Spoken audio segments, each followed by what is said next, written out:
Geht oder geht er nicht?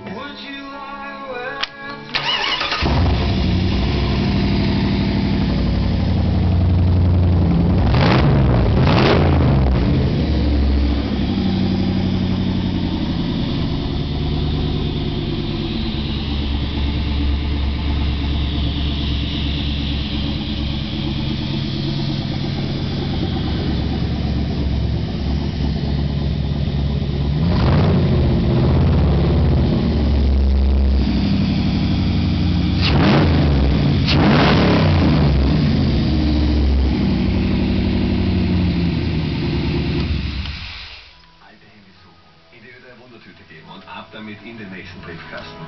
Jedes alte Handy wird zu einer Spende für Menschen in Not. Die Ö3 Wundertüte. Eine Aktion von Licht ins Dunkel, Caritas, der österreichischen Post.